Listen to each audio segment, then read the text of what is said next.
როგორც ალბათ უკვე შეამჩნევდით, ჩვენს მიერ გახსნილი გვერდები განსხვავდებოდა ერთმანეთისაგან, მაგრამ მუშაობის ძირითადი პრინციპები ყველგან ერთნაირია. მაგალითად, ჩვენ ახლა გახსნილი გვაქვს ქართული სამაძიებო სისტემა. თითოეული კატეგორია წარმოადგენს ბმულს. ისევე როგორც ყველა სხვა სამაძიებო სისტემებში. ბმულის გახსნა კი, როგორც უკვე ვიცით, მაუსის მარცხენა კლავიშის ერთხელ გაძგაპუნებით ხდება.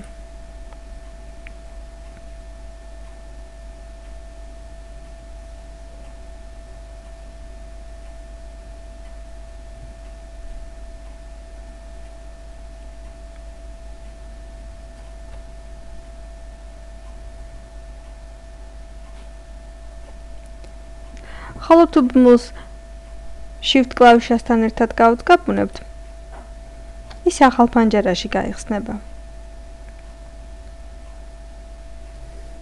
იგივე შეიძლება გავაკეთოთ კონტექსტური მენიუს საშუალებითაც. ამისათვის ავირჩიოთ ბრძანება Open in New Window.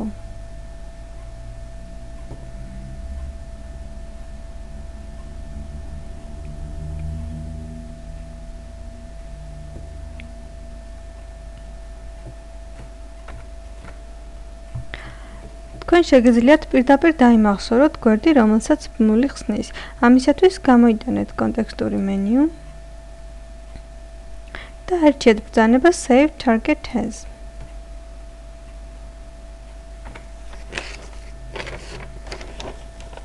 ეს პანჯარა თქვენთვის უკვე ნაცნობია.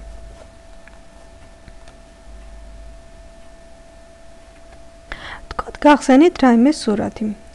გახსენით რაიმე სურათი.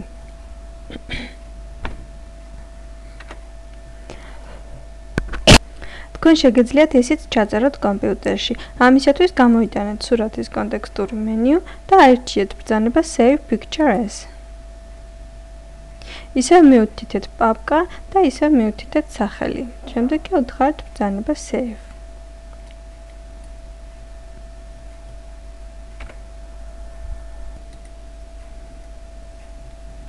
ხოლო თუ არ მოგწევთ შრიფტის ზომა, ის შეიძლება შეცვალოთ View მენიუდან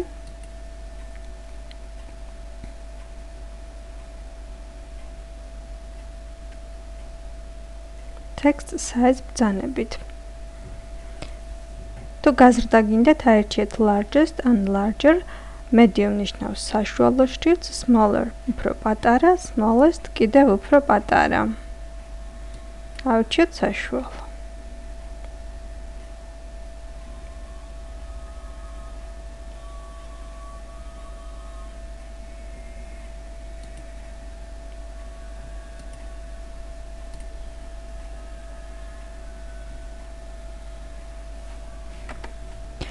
ხშირ შემთხვევაში ქართული და რუსული გვერდების გახსნისას ეკრანზე ტექსტის ნაცვლად გარკვეული სიმბოლოები ჩნდება. სცადეთ გამოიყენოთ View მენიუდან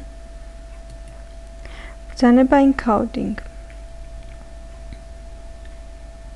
ქართული გვერდის შემთხვევაში აირჩიეთ Unicode ან User Defined.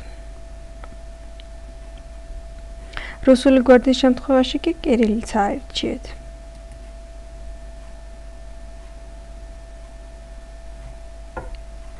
და ბოლოს თქვენ შეგიძლიათ მაქსიმალურად გამოიყენოთ ეკრანი გვერდის საჩვენებლად View მენიუდან Full Screen ბრძანებით ან F11 კლავიშით კლავიატურიდან.